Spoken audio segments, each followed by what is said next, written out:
Well, that was exciting, and then it wasn't. The Sharks lose again in the reverse retro, this time 6-5 against the Vancouver Canucks. We'll have all of that and more after this.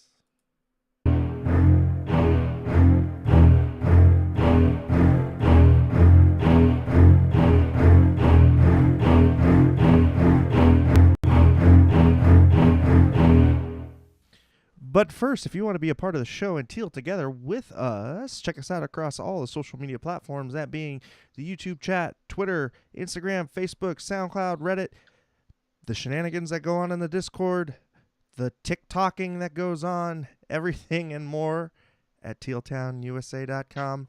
Also, if you want to support the cast, check us out over at Venmo at tealtownusa. Donations always appreciated. Thank you, everybody. And I am here this evening with Miss Dana Mayerson. Dana, how are you doing this evening? Okay. It was fun to watch.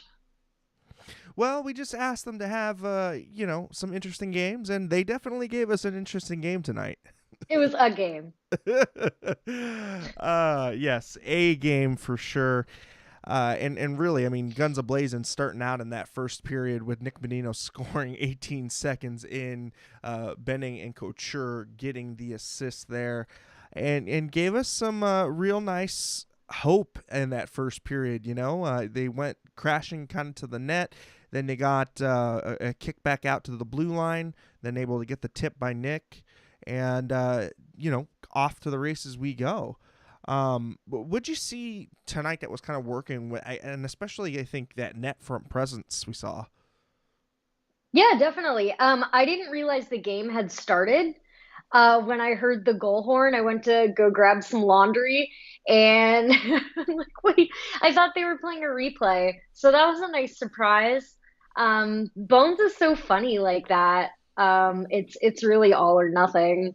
Um, but yeah, I could see them hustling this whole game. You know, um, I think it led to some mistakes that costed them in the end. That's kind of the double-edged sword. Um, and yeah, everything was very, what's the word, chippy. Yeah, it felt kind of like a divisional game. It had a little bit of nastiness to it, Oh and yeah. one of the guys kind of bringing it and brought it against Radim Shimmick was Dakota Joshua. Um, Oh yeah. Well, the yeah, Vancouver and star of the game. yeah, and Almost getting hat trick. getting the second goal of that first period hit, he would get Ekman Larson and Bear in on the assists as well. And really, I mean, for every punch that San Jose had, Vancouver had a counterpunch. And Dakota Joshua, I think centering what they would be their third line. So, kind of just chipping in from that tertiary scoring for Vancouver, and again, kind of matching the depth scoring from Nick Bonino there.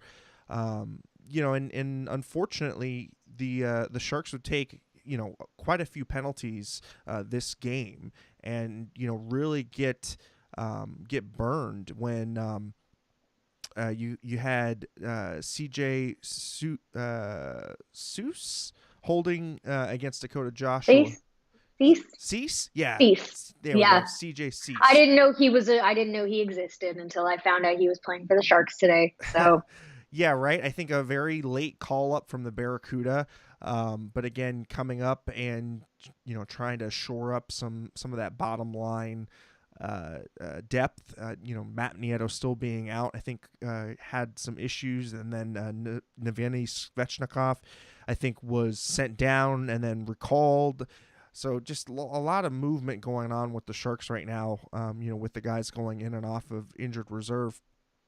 But again, it would take that ill-advised penalty, and Dakota Joshua again would get another goal, his sixth of the year, from Garland and Ekman Larson getting in on the assist there. Again, we kind of see a little bit of a breakdown on that penalty kill unit. I think when you're missing Ferraro and Nieto, it's those are two big pieces of that PK. Dana, I mean, what did you see from the power play on Vancouver's side that kind of led up to that? Because I they look mean, pretty dangerous. yeah, definitely. I think, yeah, I wonder if that's a Bruce Boudreau thing. I feel like that's something he's pretty good at coaching. Very high energy, responsive. And as you said, I think it really boils down to the Sharks not having their two best PKers. And they say the goalie's the best PKer. Well, they're missing their best goalie too. So, yeah, it's not a huge mystery what's going on with the Sharks PK, but it's insane to see how losing two players suddenly, like, it's completely different.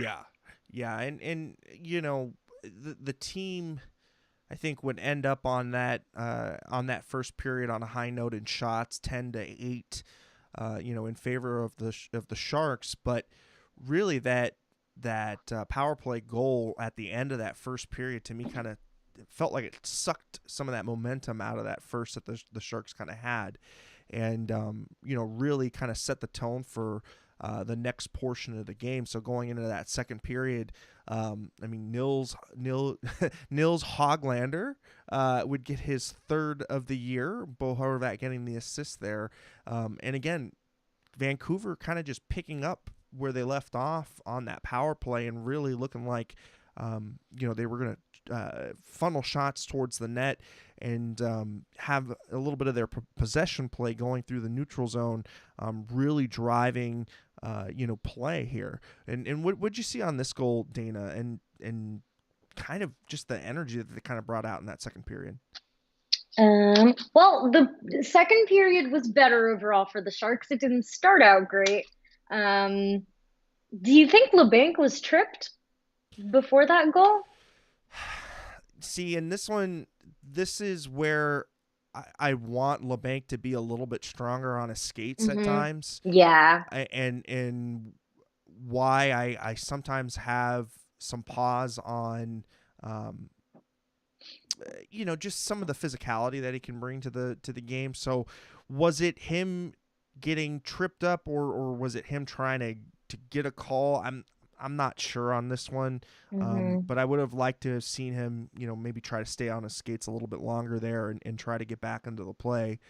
Um, Yeah. Well, regardless, I mean, you don't want to go down easy.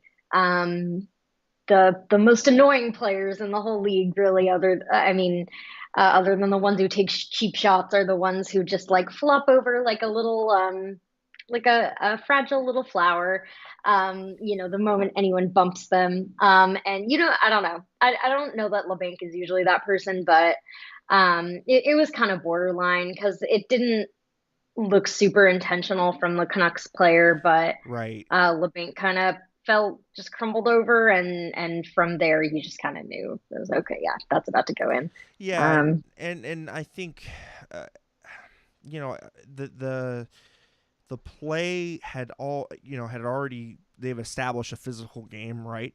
And I think that they had the whistles. They were looking for things, meaning I think they were allowing more of the physical play to go on and looking for infractions more with sticks and more with like technical play. For instance, the too many men on the ice mhm. that Vancouver took, and really, I mean, it took the Sharks for them to yell at the refs to finally call it.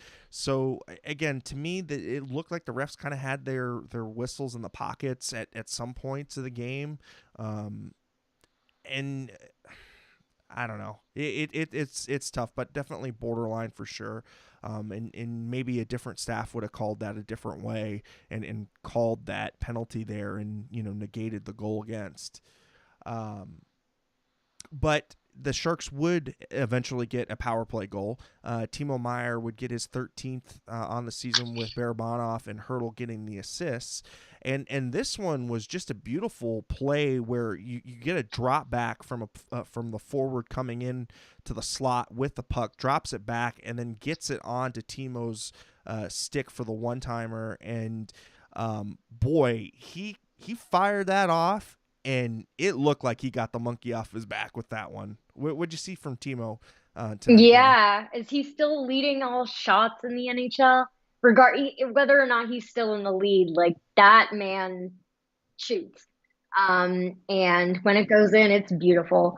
I think that a lot of the Sharks goals tonight, obviously they didn't win, but they had some highlight reel goals. They also had some highlight reel flops. We'll get to that later. But yeah, it was very satisfying. I think, spoiler alert, I have a goal later that I think was even more satisfying, but this was a fun one to watch. Yeah, no, great to see power play goals. I just really wish it didn't like somehow coincide time-wise with the PK falling off the planet. I don't know what it is, but like usually their power play is nap time. Except now it isn't, but the PK is terrible. So like, Well, I mean, the one nice thing is that they did give up one goal or they gave up two on the mhm. PK tonight, but they did get one on Get the a shorty. PK. That would They be, got a shorty. yeah, they got their first shorty of the year. Logan Couture with his 14th of the season. Jacob Magna with the assist. Actually, just a really nice up pass to see Logan kind of out there by himself because two of the forwards had peeled off on a change.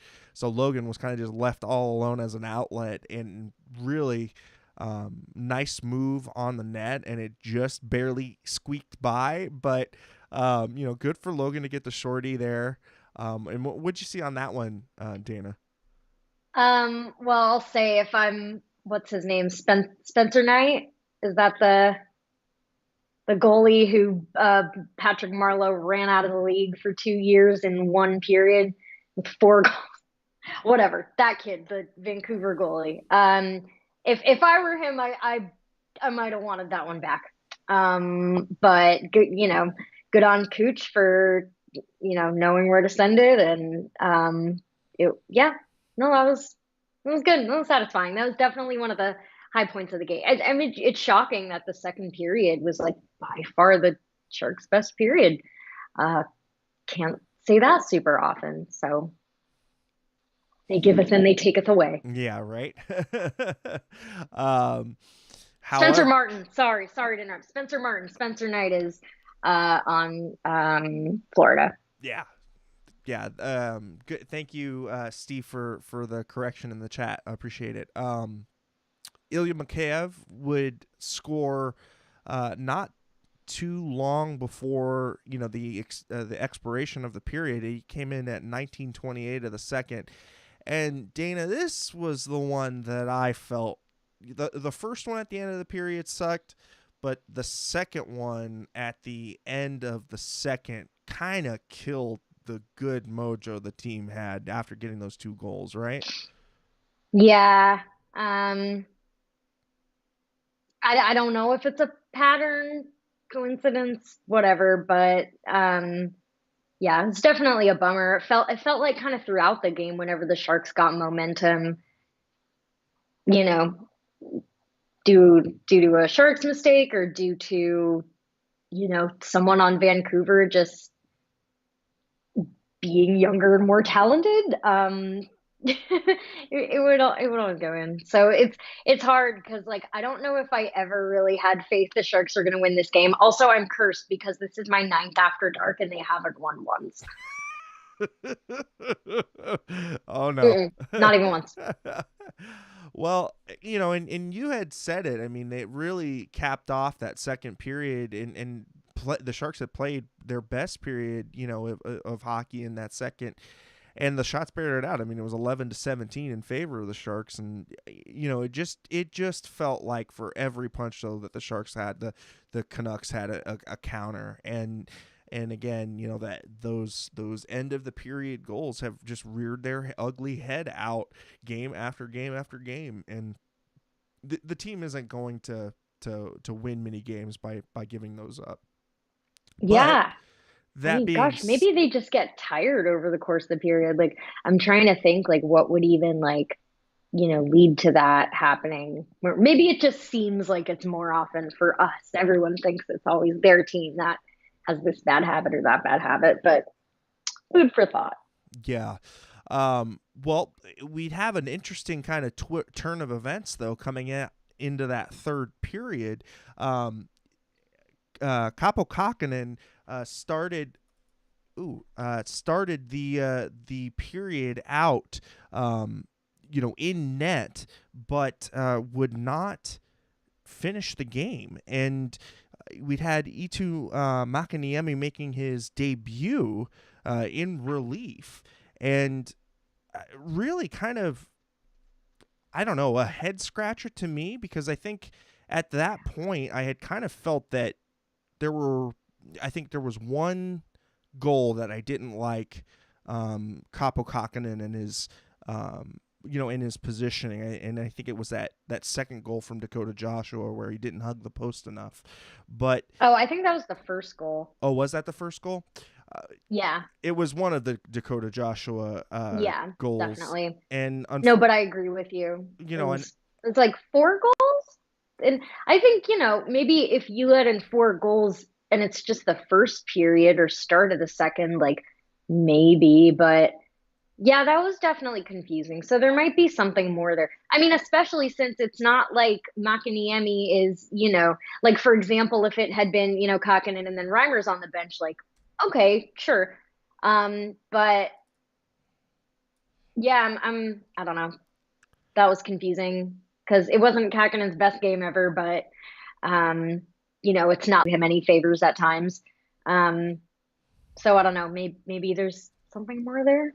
and who knows? But I think when you have Spencer Martin playing the way that he did, and just the way in which the game was being played up to that moment, it was very like shinny hockey again. That the team has been playing a lot of no defensive acumen type games, and again, to have a goaltender switched out like that, and maybe it was more along the lines of the coach trying to whoop up some energy to kind of combat that second period late goal. But again, kind of, to me, mixed messaging, and especially when you've got a guy who's already shaky as it is, and you want to give him the best opportunity to get wins. I don't know. I don't know if that's the right move there. But again, I mean, let's maybe we'll get some more insight into the locker room when AJ's going through here. So we've got some comments coming out, and maybe we'll get something from the coach on what the rationale was behind the switching there of the goaltenders. Dan, I mean, did you see? I mean, besides the first Joshua goal, did you see anything out of the ordinary in the goaltending or positioning with Kakkonen? No, no, I think we're pretty much in agreement. There's, maybe something else there. Maybe he tweaked something. I don't know. Maybe McIniemi was like, "Oh, please, just let me get out there. Come on, just why not?"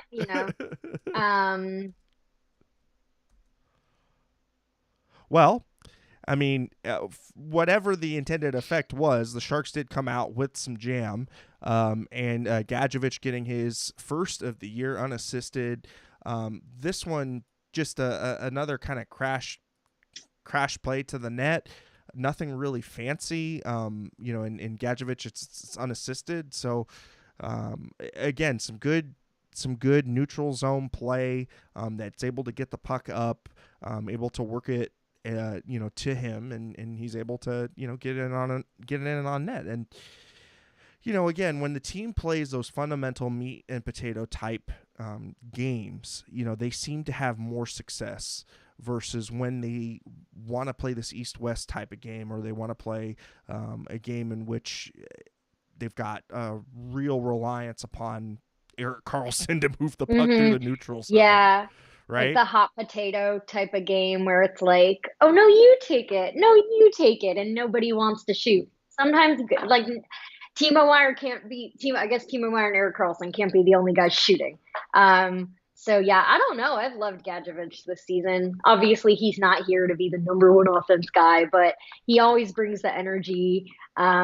He, by all accounts, is like, one of the, like, most fun, friendly Sharks to me as a fan. And yeah, it was a beautiful goal. Happy he's, got one. What's the word? One in the bank. I don't know. Yeah. Yeah. Again, just good individual effort there.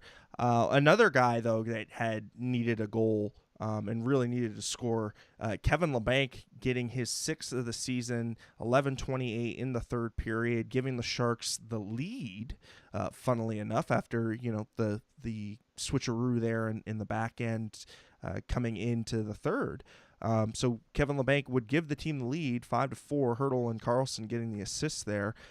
And boy, I mean, I don't know if it's something that someone has told him to put more pucks on net, but I know that we've been preaching it, time and time again. When he it's because of us. Yeah, maybe. I see no other explanation. Maybe, but again, just a well placed shot, and why don't we see more of it? What'd you see out of it, Dana? Yeah, as you said, when you shoot the puck, good things happen. I mean, I can't lie, like I've been banging the trade Labanc drum for 6 decades, it seems. But we still have him, and he's a Shark, so I want him to succeed, and he did. It was a very satisfying goal. God, I wish it were the game winner. I really do. It was not to be. Yeah, unfortunately, just not. Why? Sorry, guys. This just went over to the 3-panel, and I was able to get it back over. But yeah, no. Again, it just really kind of boils down to now the Sharks not being able to play with a lead again, and Andrei Kuzmenko would get the power play goal. Again, the Sharks taking another ill-advised penalty, and they're able to tie it up. And again, this deflating feeling sets in on the team, and for every punch that the Sharks had, Vancouver countered. And I don't know. We've seen this roller coaster ride so many times, Dana. I don't know why I get my hopes up for a win, but they had it. I mean, they had it, and they just needed to play good fundamentals for 4 minutes, and it just seemed like it was the most difficult thing for them to do. I mean, what were you seeing from it? Are we talking about the last Vancouver or the second to last Vancouver goal? Yeah, I guess the last regulation. Yeah. Yeah. Oh, you know what? I don't even have a note on it. At that point, I checked out. Yeah, I don't know. They always find a way to shoot themselves in the foot. They really do. I mean, if they're on Team Tank, oh, they're doing a great job. A+.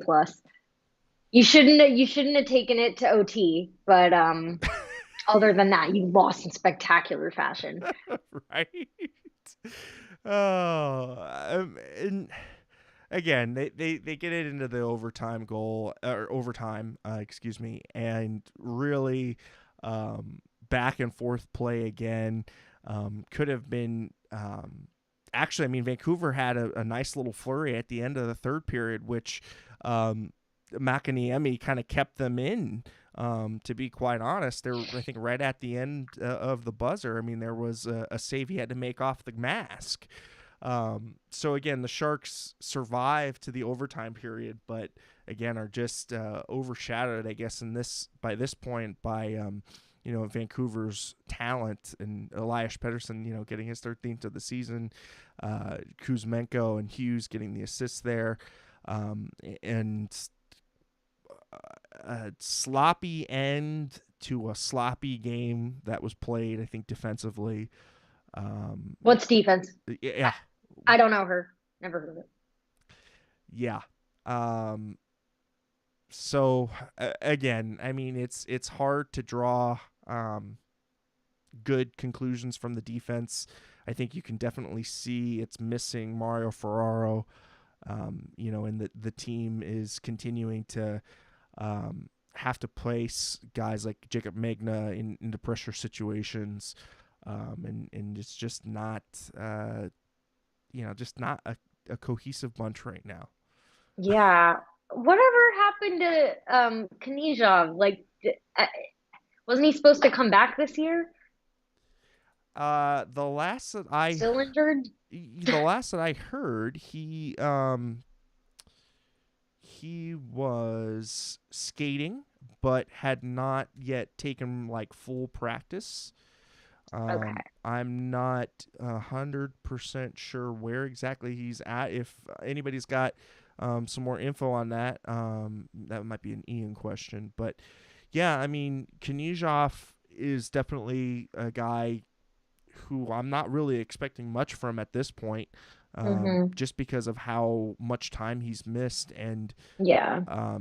trying to get back into game shape. So, I mean, kind of similar to how we got Shimmick back, I think it was last season, or no, 2 seasons ago, kind of with a third of the season left, and, he just kind of wasn't looking right. That's kind of what I expect Knyzhov is going to be like, where, he's going to be skating on a surgically repaired knee. He's going to have to learn how to cope with that, see if he can get back into conditioned shape, and then also to the hockey sense and hockey IQ, being off the ice for as long as he has, you wonder how much tune-up time is going to be needed there. So, Yeah.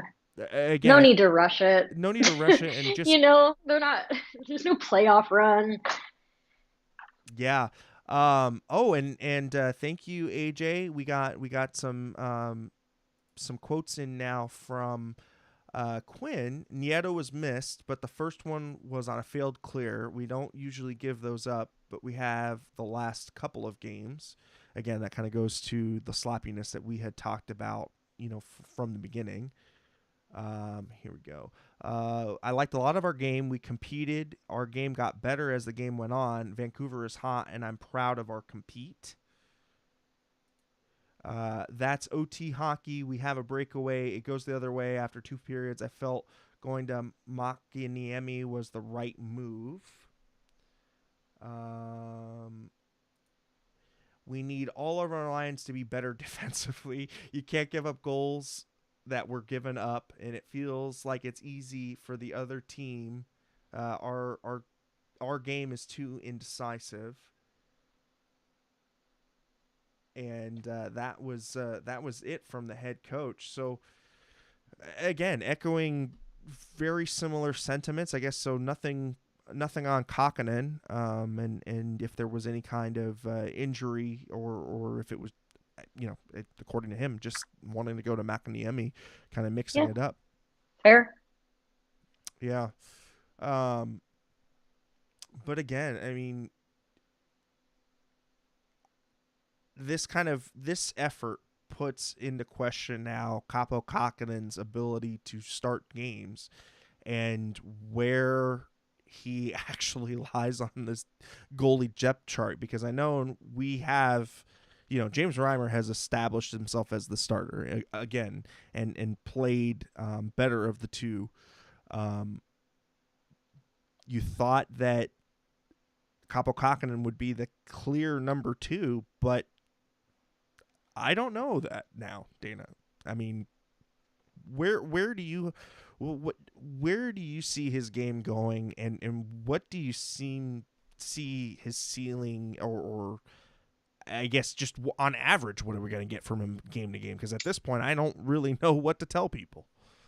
Yeah, well, I literally said like last week I am a Capo Kakinen apologist. I I don't know. I feel like he doesn't necessarily deserve the level of blame some people, give him, but it's just weird because I feel like we were having this same conversation about Aiden Hill last year about, oh, you see some flashes of a solid goaltender, but there's, just giving up goals at just like the wrong time of the game and, sometimes questionable positioning or they, you know, and then he goes to Vegas and has done pretty well. I don't follow them that closely, but so I don't I don't know. I mean,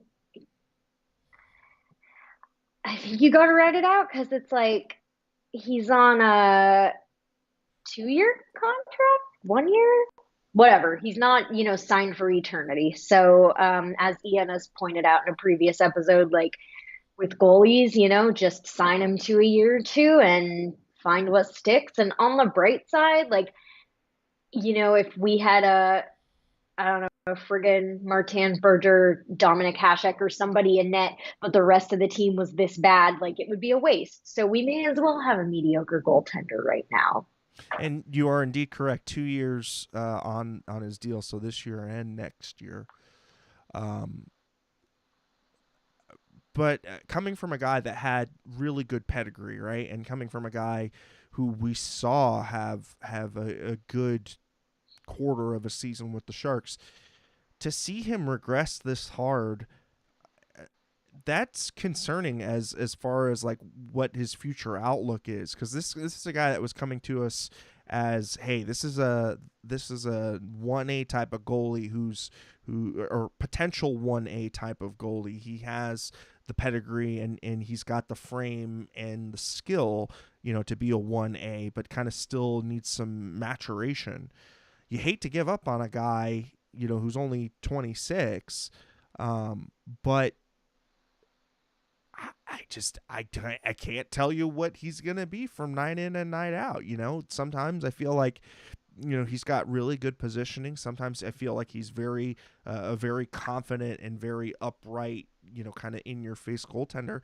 But then there are games where I see him sag, or I see the shoulders droop, or not being very good fundamentally, again, putting your whole body up against the goalpost to hug it, or knowing when to challenge and when not to. So again, there are these times where I see a competent goaltender. There are times where I see a 1A type goaltender, but then there are games where it just completely falls apart, and I don't know if that's more of a lack of defense in front of him, or if it's kind of all of the above.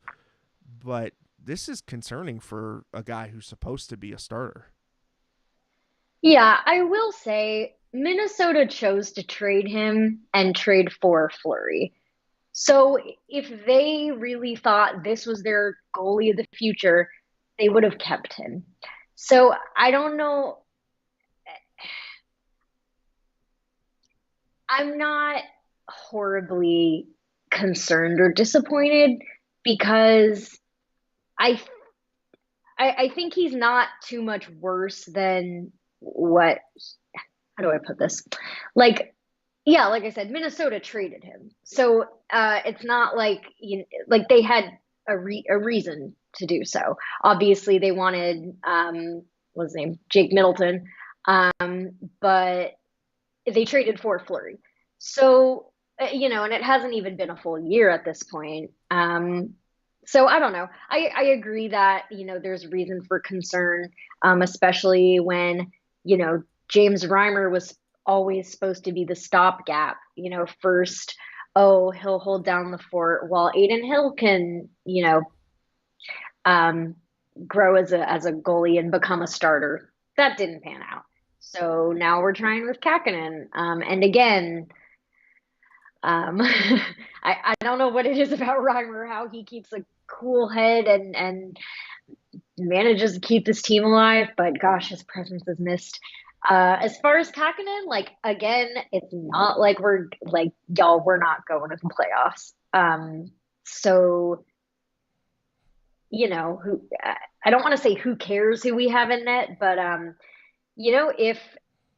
if we are giving Kakkonen the benefit of the doubt, because yeah, goalies can take a little bit longer to really come into their game. I'm not, I'm not horribly concerned. But food for thought. Yeah, for sure, definitely. Okay, so we got a couple more quotes in. Thank you, AJ, again for getting us some more. He's trying to adapt as he gets older, change the way he plays a little bit, and that takes a little time. And then second part of it was he's had some great nights. He's a very good goalie, but when you're making changes, it takes time to have those changes happen instinctively. So that's kind of interesting that he's kind of now in a mode of working on his game where, before we had, um, I think we had thought that this was a complete product or I guess set in his fundamentals. And so to hear that he's kind of has to work on that, I don't know, not alarming, but interesting. Piques a curiosity as to what exactly he's working on and what changes he's trying to make to his game. Yeah, I mean, I think all players are always working on something. Uh, and I mean, I at least when he was traded, I think he wasn't. I don't know if people called him a. I guess he wasn't a prospect, but I think yeah, the attitude was that he's not a finished product. He still has room to grow, to fulfill potential of being a starter one day. So, am I super super happy with he had his performance in San Jose so far, kind of from end of last year, start of this year? No, he had a shutout. It was against the Habs. You know, we'll see how it all plays out. Because it's again, it's not like we're a team with like great offense, great defense, and we're just like, oh crap, we're going into the playoffs and we're so worried about goaltending. How are we going to get a goalie? Like we could have a sack of flour in net right now because it's not like the offense or defense is helping. So yeah, I think if he needs to work on his fundamentals and grow and whatever, I am still willing to give him the benefit of the doubt. And hopefully in a few years when we've got a Bedard, Eklund, Bordeleau top line, um, then we can worry about making sure we have a goalie who can can prove that he can hold his own in against top teams, in playoff style games and playoff games, whatever. But that is not this year. Yeah, and I mean AJ sums it up really well too. If the Sharks were really concerned about wins, they'd be calling up Bordeleau and Agazino, not Cease and Svechnikov. They literally played a guy tonight that they waived yesterday. Yeah, exactly. And again, I think we're definitely subscribers to Team Tank. That's for sure. And having exciting hockey to watch is kind of an added bonus. I'm on team not tank. I'm on team fun bad. Fun bad. So I mean that's the rebranding. That's the reverse retro version of tanking. You're not kidding. You're not kidding. But yeah, again, I think the goaltending, just leaves some questions for what this team is going to do when it does get good. But I digress. We've talked so much about about the game and stuff, but I think we have to know how many post-its you had tonight. Um, 5, and I forgot to add from last game, so I'll get back to y'all on the final count. Um, but yeah, to be honest, my post-its were pretty run of the mill tonight for a chaotic game. I just yeah, there were lots of goals. My eyelash is falling off. Okay. I drew a heart around Gadjovich, because he's my new favorite. Um, yeah, Joshua missing out on the hat trick. I mean, at least he wasn't in his home barn, right? Because then there actually would be hats on the ice. I think the video reviewers made the right call for sure. That was for the goalie interference. That was like pretty obvious to me, but you never know. What is goalie interference? I guess you know when you see it, but refs don't always know it when they see it. So I'm glad that's gone their way. I remember, I think when the Sharks let go of Bugner, they also let go of a video coach, like the whole coaching staff. They let go of a video coach who Mm-hmm. had done a really good job. So that was sad, but I guess whoever replaced that person is doing pretty good because, or sorry, not video coach. Uh, Yeah, no, you're right. It's video whoever, coach. yeah, oh, okay, yeah, whoever pulls the trigger, say challenge that. Whoever it is this year is also doing a good job.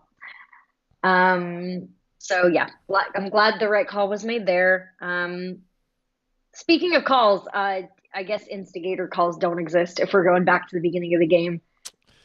Yeah. Not a hot take, I know, but yeah, it was interesting seeing the disagreement between. I mean, I usually don't pay attention to intermission lives, but I happened to today.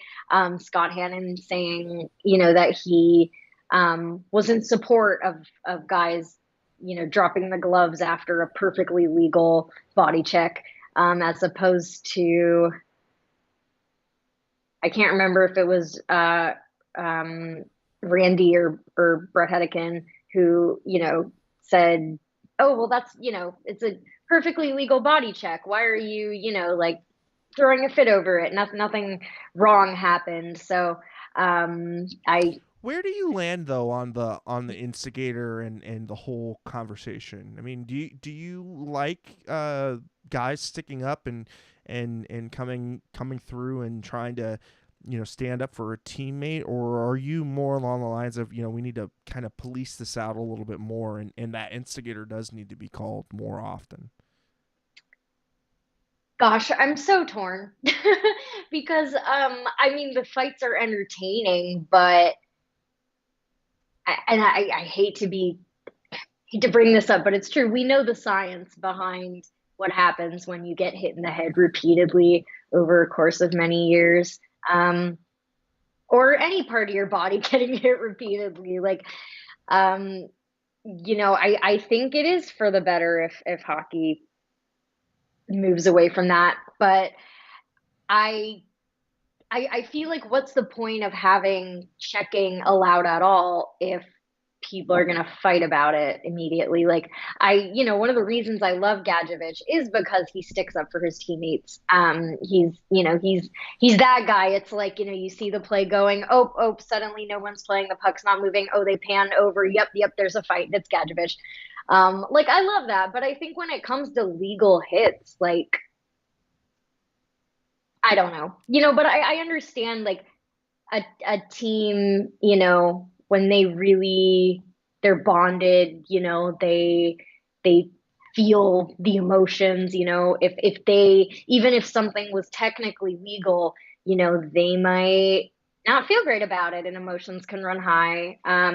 But I am kind of in favor of calling the instigator penalty because like, someone, if it's clear that one person started it, then why shouldn't their team be penalized? I don't know. I haven't played hockey, so I don't have that perspective. But as someone who does neuroscience for a living, I know about the brain stuff. I mean, in Uncle Damphy coming up in the chat, I like guys sticking up to dirty plays, not good hockey hits, and I think that that's kind of where I'm at too. When you've got a guy who is clearly injured, or if there's a guy laying on the ice or something, and it was, a hit like that, something super egregious. I think you absolutely need to stand up for your teammate there, and absolutely need to go in and turn some heads and stick up for your guys. I think I'm still kind of the old guard too, where you protect your superstars. I don't like when you got guys taking liberties upon superstars, and hits on superstars can also be a little tricky as well, because again, if you make like an innocuous slash and say you bust Austin Matthews' wrist, right? I mean, like, I feel like he's gotten hurt on that kind of a play before. So you want your guys to stick up for that as well. But when it comes to a good clean check, like a good hip check, or some other type of hit that knocks a guy out of a play but is legal, I don't think that really needs to be escalated much further. You pay him back, on the next play. You know what I mean? Yeah. You go and you take that one in the books. You figure out who who did it or whatever, and you lay the hit on the player that sent it. And you do that between the whistles. And for me, I think that that's more of an effective deterrent when it's hit for hit versus coming after a guy after the play's done and trying to wrangle him down. Yeah, I agree. The best revenge is on the score sheet. Yeah, it's interesting you bring up Austin Matthews, because like that has been an issue with the Leafs, is lack of toughness, and Jake Muzzin is always injured, so they aren't the best at protecting their stars. But players are coached in how to receive hits, how to how to take a hit and hopefully avoid any really bad injuries. So yeah, it's part of the game. Hitting is part of the game, and there's a way to do it such that both as the person doing the hitting and the person receiving the hit, that it can be safe, and no, not safe, but Yeah. but like not lead to anything crazy. I'm not going to blame someone if they do get injured by a play that is technically legal. But I feel like there's definitely a clear distinction. But as someone pointed out, the game happens really fast, and we like sitting on our butts on the couch, eating chips, watching the game. Like, we have, a great view, but a player on the ice doesn't necessarily, and emotions run high. So it's hard to break down those decisions when they really happen in a split second during the game.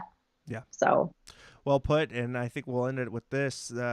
David Quinn on when asked how aggravating it is to give up late periods. I wish I could swear on camera so you'd get a much better feeling. I can't, so I won't, but it's really, really aggravating. Oh, I think he echoes all of Teal together when he says that. But again, the Sharks lose on an exciting note, but nevertheless lose once again with the reverse retro, 5-6 against the Vancouver Canucks. Dana, what are your final thoughts and where the people can find you? My final thoughts are that, look, y'all, we're sitting around kind of moaning and groaning, but this is what a lot of us wanted. The Sharks are one of the worst teams in the league. And yet Erik Karlsson is having an amazing season. This is, and even Logan Couture is having a pretty good season. Our stars aren't doing half bad. we have no depth, but we've never had depth. Okay, so really things aren't so bad in my book. Given like, yeah, sure, I'd love if the Sharks could just friggin' out of nowhere, like, pull a New Jersey and and just like come out of the woodworks to be an amazing team. But that wasn't expected, and that hasn't happened. And you know, I've enjoyed most of the games, so I don't know if I have a more cheery attitude about it all than most people, but it's it's been fun bad mostly. Yeah, those are my thoughts. And the people can find me at that's my Twitter handle as well as my Instagram handle, Dana Meyy. All right. All right. And my final thoughts are we got them right where we want them. We're just 4 points away from first overall draft position. Come on, Sharks, just lose some more in regulation. As far as where you can find me, you can use my first name and last name. That's spelled out right below my name. Or right below me, and check me out across all the social media garbage. For everybody at Teal Town, we really appreciate the likes, the subscribes, the support that you guys all give us, guys and gals, for that matter, and appreciate you for checking us out. In case you want to check us out again, or you want to check us out next time, smash the like, sub, and bell button on YouTube, and then find us across all the podcasting platforms, that being the Apple Podcast Store, Google Play Store, the YouTube Rewind, SoundCloud, Spotify, TuneIn, iHeart, Audacity, and of course all of the wrap-ups and editorials over at tealtownusa.com. So for everybody here at Teal Town USA, keep it real, keep it teal, keep it real, Teal. Thank you, everybody, and we will see you after the next game against Anaheim.